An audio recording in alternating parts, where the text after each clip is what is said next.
Hey, did you know there was once a record-breaking attraction in the United States that never should have opened to begin with? And it only did because no one was legally required to stop it? 264 steps. That's how many stairs you had to climb to reach the top. And with every step, the park fell further and further below you. The screams faded and the lazy river shrank. And the feeling that this was supposed to be fun slowly slipped away. By the time you reached the top of the platform, you were standing 168 feet in the air. That's 1 foot higher than Niagara Falls and 7 feet taller than the Statue of Liberty.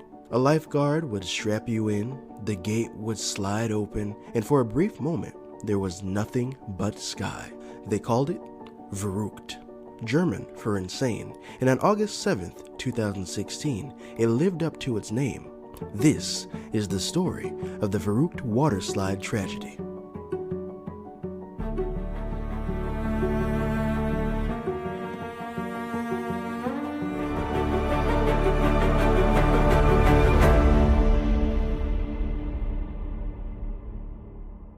Welcome back, everybody, to a brand new season of Hey Did You Know, the podcast where we dig up the weird, the forgotten, and the downright strange corners of America. And you may be thinking, the new season already? You only had 8 episodes. Yes, actually.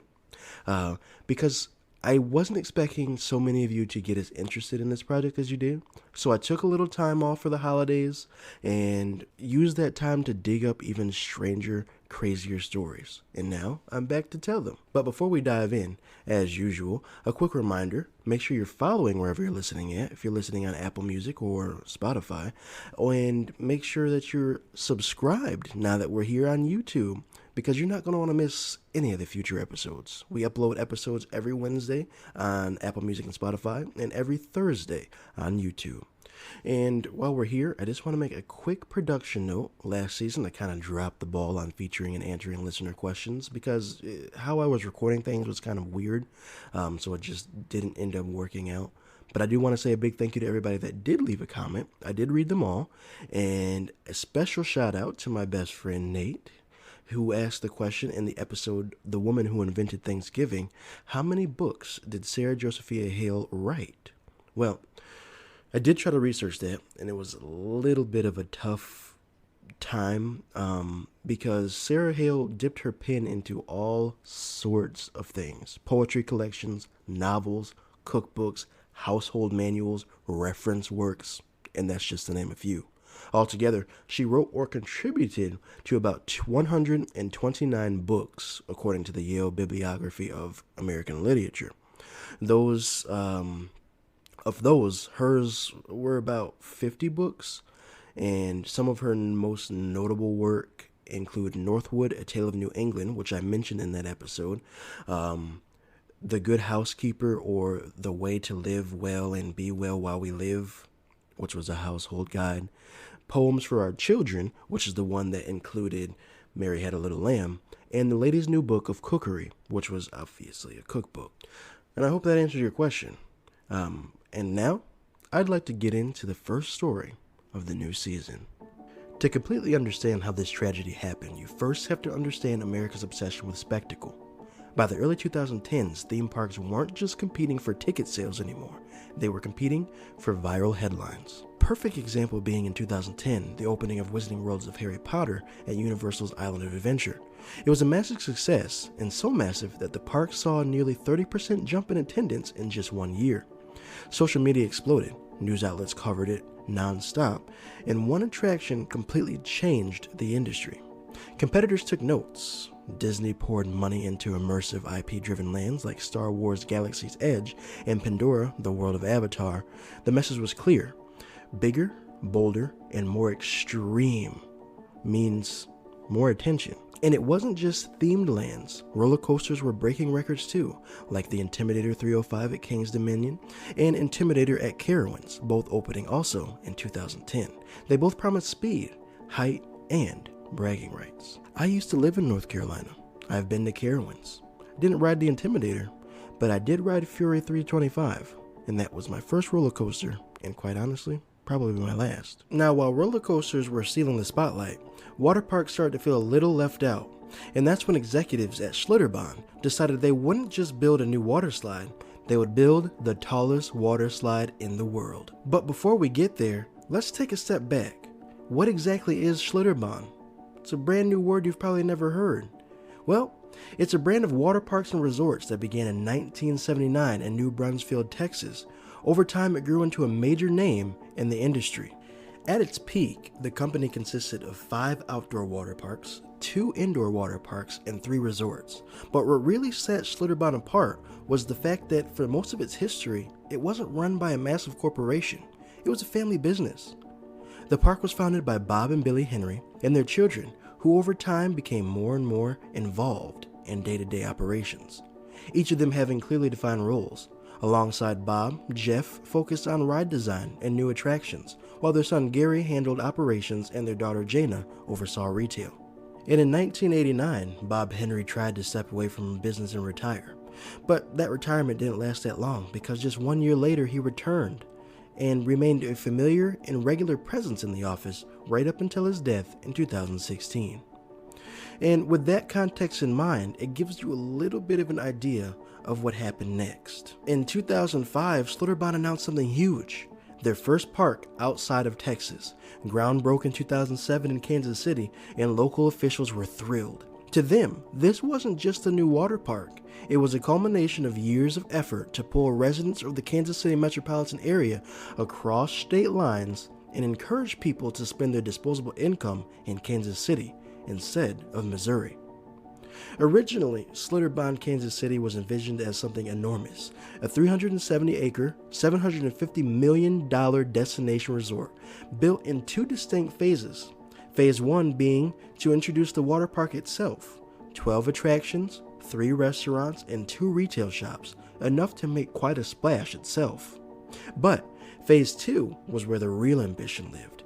It was called Schlitterbahn Vacation Village, a sprawling expansion featuring over 1,000 hotel rooms, a sporting goods store, and a Riverwalk-style district packed with shops and restaurants stretching across 300 acres of the surrounding park. However, those plans never came to fruition because just 2 years later, the Great Recession hit, and it hit hard.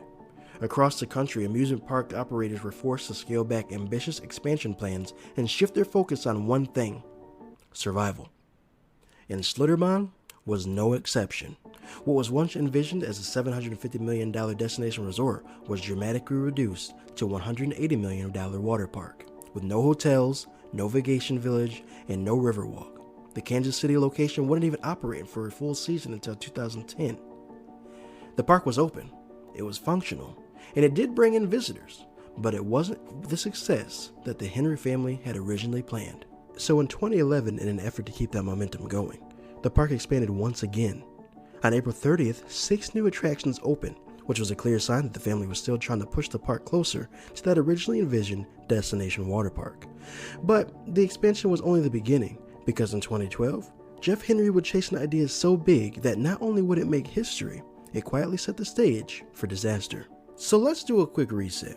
Here's what we know. Schlitterbahn wanted to be a destination resort, and the economy said, how about no? By 2011, the park was open, they expanded, and they were genuinely successful. But for their first park outside of Texas, it wasn't quite the splash the Henry family had hoped it would be. So, in 2012, Jeff Henry decided the solution wasn't subtle, it was vertical. Because when you're trying to get attention in the theme park world, the most logical question you can ask yourself is, what if we made it taller? And in November of 2012, Schlitterbahn announced plans to build the world's tallest and fastest water slide at its Kansas City park. Scheduled to open in the mid-2013, no name was given and no exact height was announced, and of course those details were kept intentionally vague, all to make sure that when the ride was open, it would land squarely in the record books. And this wasn't some idea that took months or years of careful planning. It was born at a trade show when the crew from Extreme Water Parks, you guys remember that show? They asked Jeff Henry a simple question: what are you working on? So Jeff tried to pitch the idea to vendors at the show after just making this random announcement. But of course that didn't go anywhere. So he decided to take the matters into his own hands. He decided he would build it himself and brought in a man by the name of John Shuley. as the ride's lead designer. Henry had described the new ride to extreme water parks as a, quote, speed blaster, which was another term that he just made up on the spot. But now, the words weren't just for show. Shuli and Henry, they both knew that Schlitterbahn had to live up to the hype that they had just created.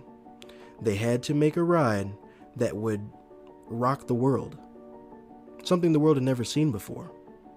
Shuli later stated that we were crazy enough to try anything, and that's exactly what they did.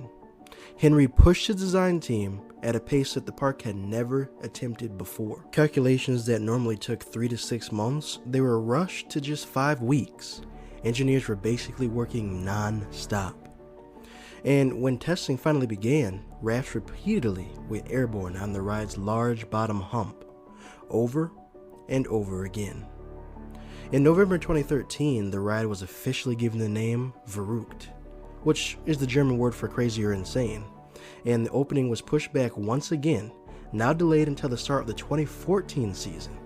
But before the slide had even finished, it had already achieved exactly what it was built for. In April 2014, Guinness Book of World Records officially declared it as the tallest water slide on Earth. Standing at 168 feet and 7 inches, it towered over landmarks that you yourself probably would recognize. It was taller than Niagara Falls, and even from the foot to the torch portion of the Statue of Liberty. Construction delays and failed testing pushed the opening date again and again, first to June 5th and then to June 29th, which coincided with a planned television special. Media previews were scheduled, cameras were ready, and then all of it was canceled. And they even brought in a safety consultant, and just before the scheduled opening, he delivered a blunt assessment to Henry. The ride was unfinished and unsafe. But when it was completed, the consultant recommended a strict limit of 16 years or older only. Henry, who had no formal engineering education, disagreed and lowered it to 14 years and older. And just before opening day, he decided to remove the age restriction altogether. Who needs a restriction? Anybody can ride. It's the best ride in the world. That's what he was saying. In a 2019 article published by Esquire, years after all of this happened, new details emerged from an unnamed lifeguard who had worked at Schlitterbahn during Verrückt's final testing phase. According to the lifeguard, many of the later test runs were conducted after operating hours, away from guests and away from most of the staff. Only a select group of people were allowed to attend, usually the employees that had worked for the company the longest. The lifeguard said, quote, "The only time I ever seen the slide run successfully was on the Extreme Water Parks episode." He then went on to say that sandbags used to simulate riders during testing frequently went airborne. And if that sounds familiar, it's because footage of the exact thing began circulating online. Leaked videos showing rafts launching into the air, briefly losing contact with the slide before crashing back down. Now, back to 2014. After many delays, Verrückt was finally completed and officially opened to the public on July 10th, 2014, instantly attracting national media attention. Among the very first riders was then Kansas City Governor Sam Brownback, a symbolic show of confidence meant to reassure the public that the ride was safe. And despite the leaked videos of the 110-pound sandbags flying off the rafts during testing, many people lined up anyway. One local judge told Esquire that she rode Verrückt 10 times that day, and an employee who had personally loaded the sandbags himself said he rode 20 times over the first 2 days. Quote, "That should tell you something about how I felt about it." That's what he said. But while riders screamed and cameras rolled, the people who knew the ride best were watching something else. Henry and Shuli stood nearby, observing raft after raft as it crested the second hump, and noticing how many of them appeared to go airborne, slamming into the emergency netting that had been installed to keep riders from flying off the slide entirely. On opening day, Verrückt had done what it was designed to do.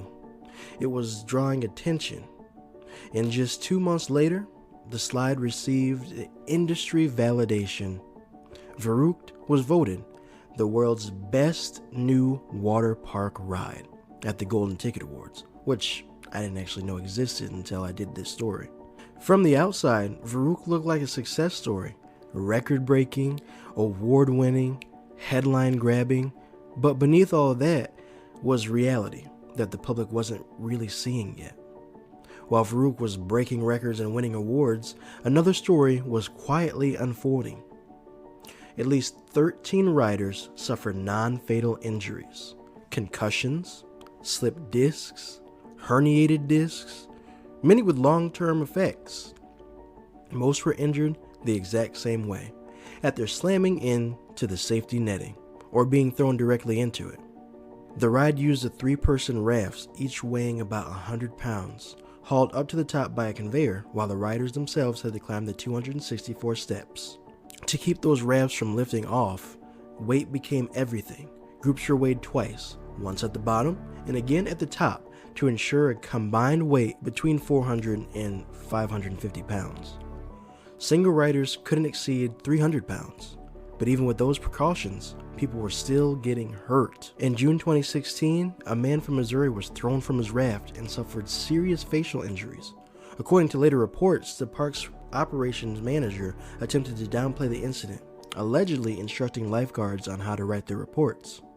And it wasn't just the injured riders who walked away shaken. Even people who made it off without a scratch described this ride as deeply unnerving. One Kansas City man who had gone out of his way to ride it because of the positive experiences he had in Texas later recalled a moment that still stuck with him. After the first massive drop, the Velcro straps that were meant to hold him in place came loose. He said he instinctively grabbed the raft's auxiliary straps. Afterward, he admitted that he was grateful that his son had used the weight restrictions as an excuse not to ride.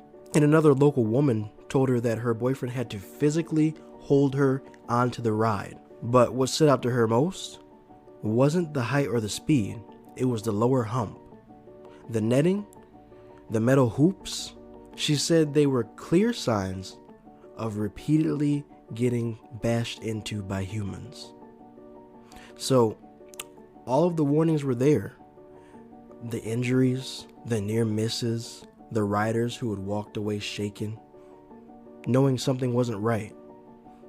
And then, on August 7th, 2016, the thing that everyone had feared had finally happened.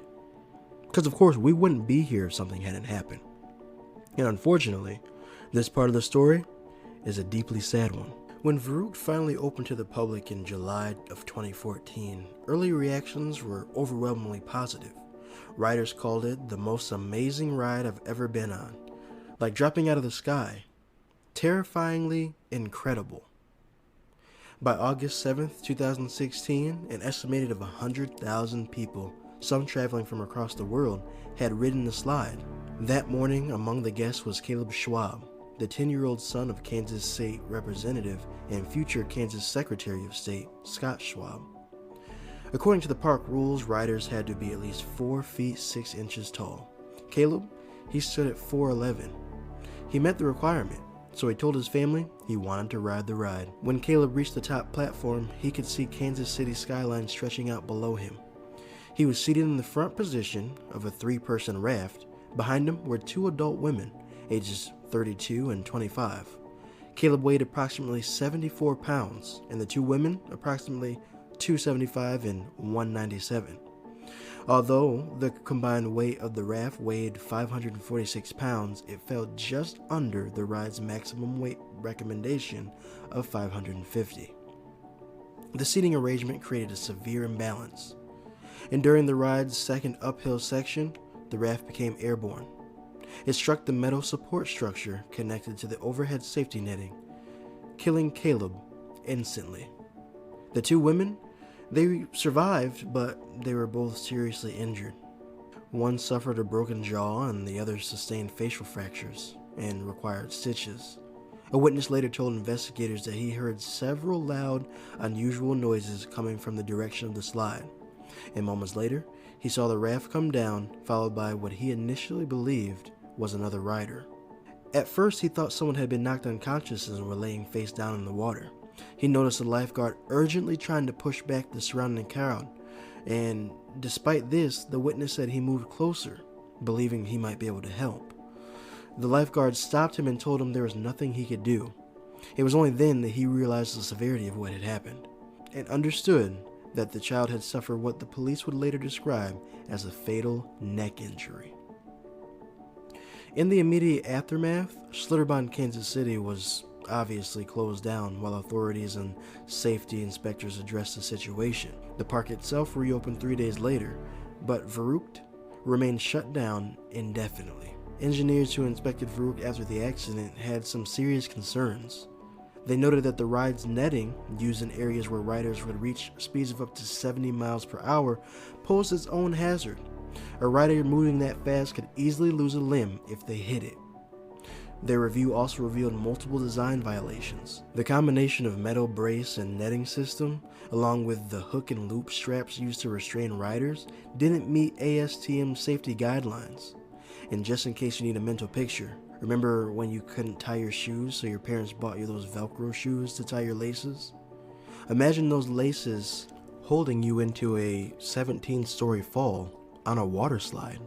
In the wake of Caleb's death, Scott Schwab didn't just grieve privately. He took action. After speaking with fellow legislators about the tragedy and its impact on him and his family, it set in motion a change that would affect amusement park safety across the entire state. They voted to change the law that had allowed Schlitterbahn to self-inspect, requiring that the state regularly inspect all of the state's amusement park attractions. And in November 2016, Schlitterbahn announced that Verrückt would officially be demolished, pending a criminal investigation. And in early 2017, the Schwab family reached settlements with several parties involved, including Schlitterbahn, for approximately $20 million. Plans to tear down the ride were temporarily put on hold in August of 2018 as ongoing court cases continued to unfold, and the dismantling finally began in November of 2018. Unfortunately, the Kansas City park never reopened for the 2019 season. And then on June 13th of 2019, Cedar Fair, who now operates as Six Flags, purchased two of Schlitterbahn's Texas park for about $261 million, with an option to buy a Kansas City location for an additional $6 million. But of course, they didn't really go that route, leaving the Kansas City park standing, but permanently closed forever. And you're probably wondering what those court cases were that put the dismantling on hold back in 2018, because I sure was. So I looked it up. On March 23rd of 2018, a grand jury indicted Schlitterbahn and Tyler Austin Miles, the park's former director of operations. Remember that guy that told his lifeguards to change how they did the reports? Yeah, that was him. He was charged with pretty serious charges: involuntary manslaughter, aggravated battery, aggravated child endangerment, and interference with law enforcement. The indictment accused the park of negligence, concealing design flaws, and downplaying the severity of previous injuries on Verrückt. The indictment also specifically criticized Jeff Henry and John Schuley, saying they lacked technical expertise to design a properly functioning water slide, and that they had skipped standard engineering procedures and calculations. Instead, they relied on what the court called, quote, crude trial and error methods, basically testing the ride as they went in a rush to open it and get that world record. Schuley himself admitted, quote, if we actually knew how to do this and it could be done that easily, it wouldn't be that spectacular. 3 days later, on March 26, Jeff Henry was arrested in connection with the incident. The following day, Kansas City Attorney General's office issued new indictments adding second-degree murder and 17 other felonies targeting Henry, Schuley, and Henry & Sons Construction Company, which was the family's private construction company. Schuley was arrested shortly after on April 2nd, 2018. But in a turn of events, on February 22nd, 2019, all criminal charges had been dismissed. The judge ruled that inadmissible evidence had been presented to the grand jury, specifically that the Extreme Water Parks episode, it had been shown as fact rather than entertainment, and that expert witnesses had misrepresented ASTM standards as legally required when at the time they were not. In the beginning, Verrückt promised thrill seekers a ride of a lifetime, But when spectacle outweighs safety and when records matter more than rules, it's too easy for people to get hurt. And it almost makes me think of the story of Icarus, flying too close to the sun with his wax wings. While in that story, he himself paid for his overconfidence. In this case, a young child's life was lost, a casualty of ignored warnings and relentless pursuit of greatness. And sadly, due to technicalities and missteps, those responsible, Henry, Shirley, and Miles, never truly faced the consequences many had hoped for. And that, my friends, is the story of the Verrückt waterslide tragedy. I hope you enjoyed this story, and I want to thank you so much for listening. And as I usually say, please share it with a friend, because you're not going to want to miss the next episode that we have. Because next time, we're diving into the story of Lavinia Fisher, a woman who was often called the first female serial killer in the United States. You're not going to want to miss it. So until next time, thank you for listening.